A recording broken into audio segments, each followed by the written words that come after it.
Hello everybody, welcome to episode 13 of Setting the Scene.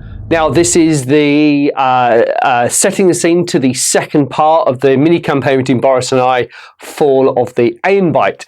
As you would have seen in the first episode, that played 1,000 points on a 4x4. Falchion was on this side of the board. The Imperial Fists were taking up residence in the building on this side.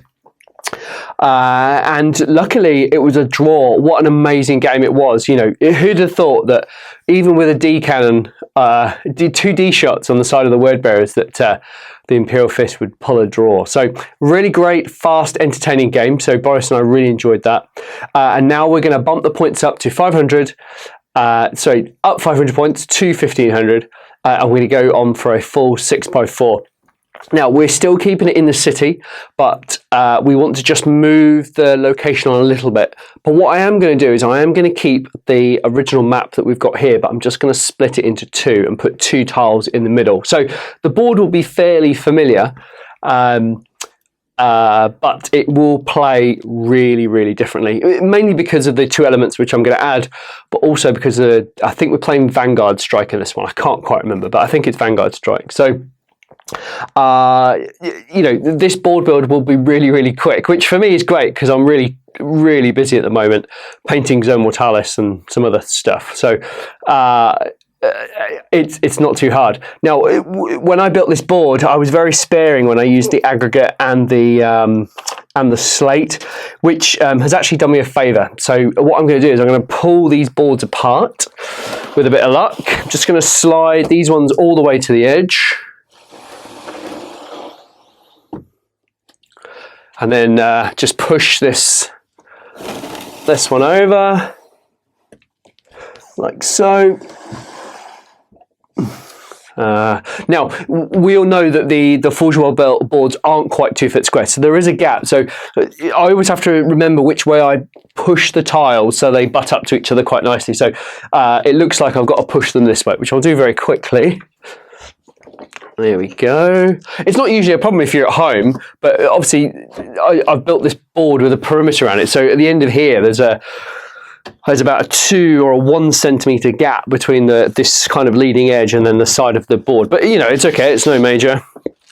Just when you deploy, we have to deploy from the inside of the line. Anyway, I'm going to use the landing pad. I absolutely love this board. It is so cool. So that's going to go there.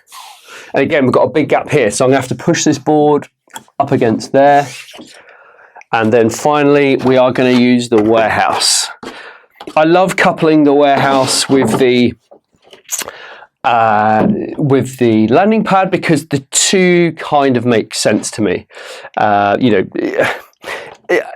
But then we say it's a warehouse, it's probably not a warehouse. It looks more like, you know, with all these generators, it's probably a power generator for the city. But I do like the idea the two kind of go together.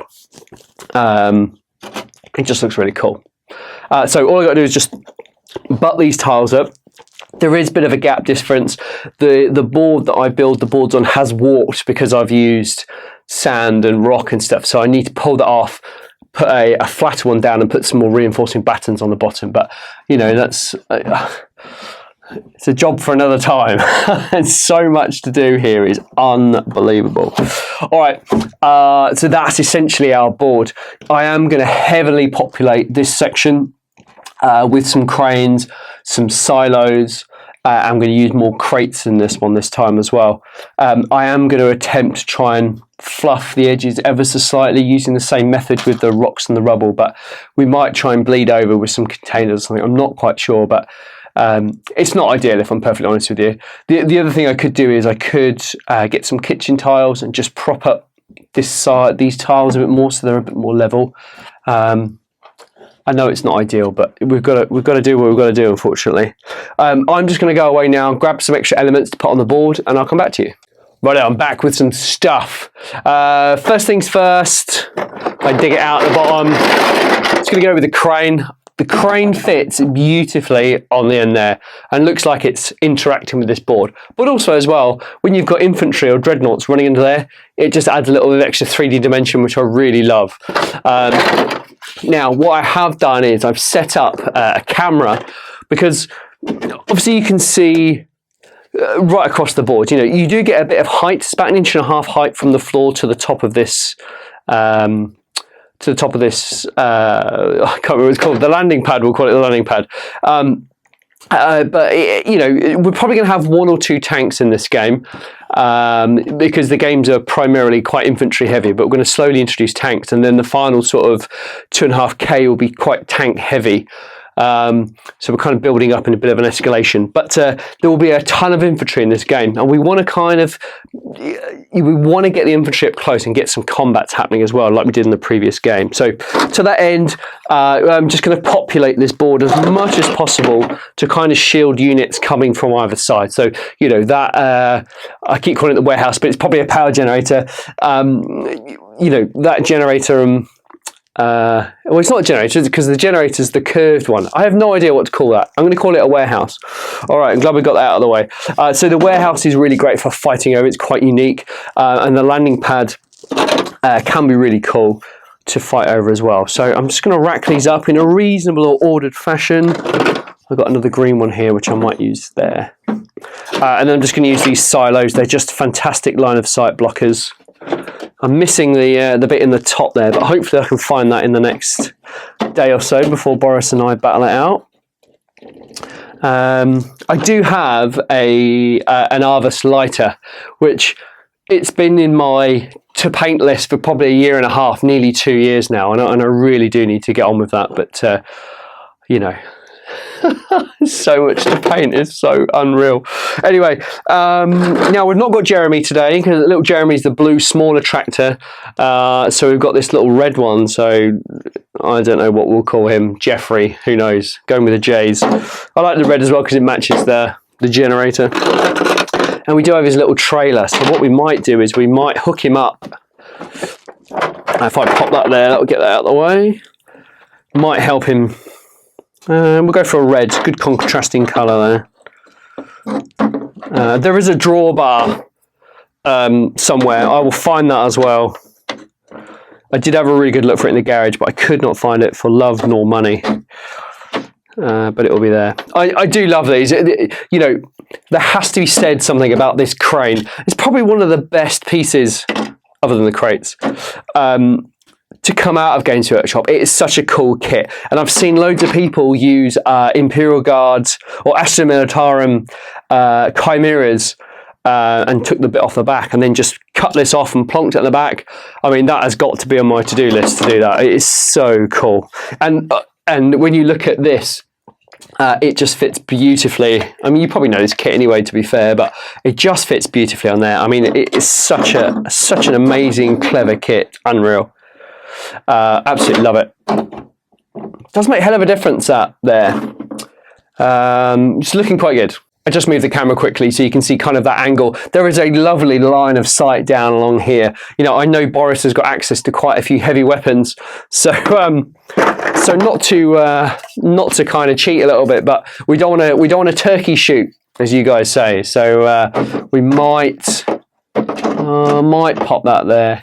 I just want to obscure a little bit of line of sight, but also there's this massive gap here as well, so I want to try and do something about that. I might come back to that. What should we do here? I might just pop that in there, just help fortify that a little bit. All right, I'm going to come back with some aggregate. Just one thing before I get onto the aggregate. A really good way of hiding this line here is obviously first to reinforce the board so your table doesn't sag. That's an obvious. But what we're going to do is we're just going to put this pipe section along here. It kind of helps to reinforce the industrial nature of this part, perhaps. And it fits beautifully within the confines of the board. So I kind of like that. It does hide it a little bit. I will put some stone and rock over it just to kind of help blend it a little bit more, but it works really well, I think. All right, I'm back. I've got some slate here, so I'm just going to put it around this. Oh, that messed that up completely, didn't it? There we go. That helps. Nothing too crazy. I've got some larger pieces of aquarium stuff here as well, just to kind of break it up a little bit. I don't want to go too mad with it though, but just helps. Blend that in a little bit more. Yeah, that's fine. This side I'm not too worried about. It's actually way better. It matches up. There's still probably a 4 or 5 mil gap, whereas here it was huge, but it's not too bad. Might just quickly reinforce this piece along here, just to help. Yeah. I mean, it's so effective. Obviously at home you might not have to worry and contend with the warped boards, but I do, unfortunately. Okay, yeah, I'm happy with that. That's blended that in lovely. I'll get a photo of that and show you in a bit. So I think that's all of the rock and stone I'm going to use. Next, I've just got a ton of pallets and crates. You know, you've seen this all before in Zone Mortalis, so I'm just going to load these up. I love this old set from the Battlefield Accessory Sprue. It's so good. And we use some green ones. I'm using green a lot more because obviously we've got red and yellow of the armies, and green works quite well with both of those.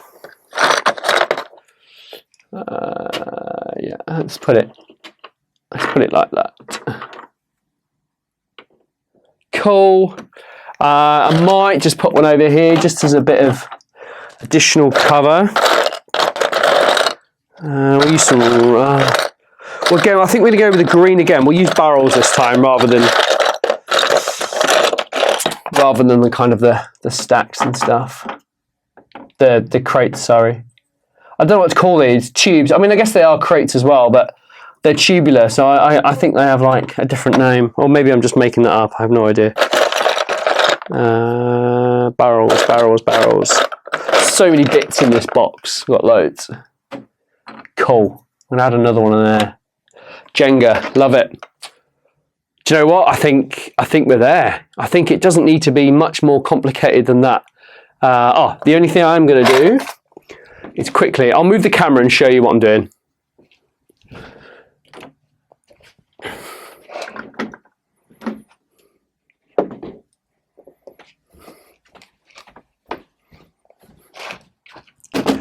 Just over this side by the warehouse, we're just going to do exactly the same that we've done throughout the board, just so it matches.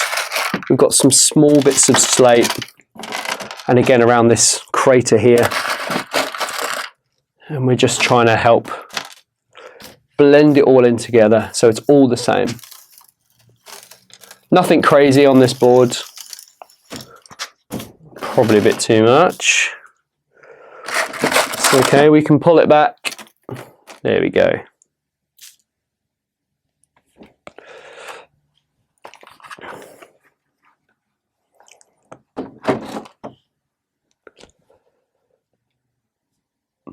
Then exactly the same, just along the edge.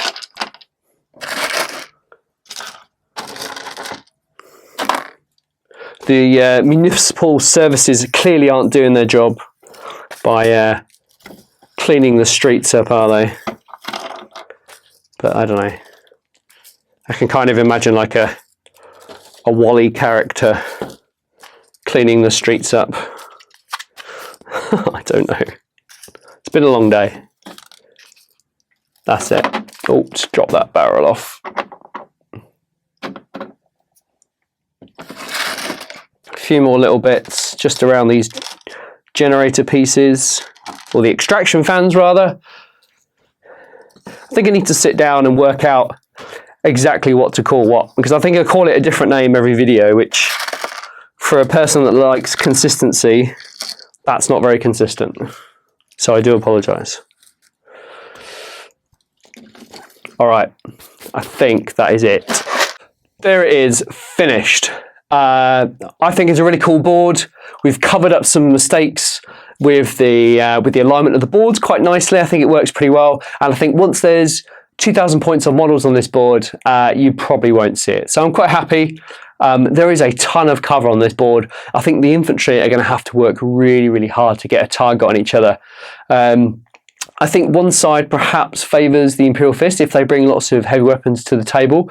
I don't know. As always, I build the boards prior to the battle. I haven't even finalised my list yet, and Boris is working on his as we speak. So he sent me a message just before I started filming this. So I hope you found it interesting. You know how I build boards now, so I probably don't need to go through it all every time. But I think it's just a nice little extra video just to kind of keep the content up and maybe inspire you guys to build your own kind of freeform board. Who knows? Or live battlefield. I think that was the term I keyed a few episodes ago. All right, I'm going to take a ton of photos. I'll do a quick walk around with the camera so you can see all into the nooks and crannies and the line of sight and the cover. And we'll go and watch the game between Boris and I, Fall of the Aeonbite. Thanks for watching. See you in the next one.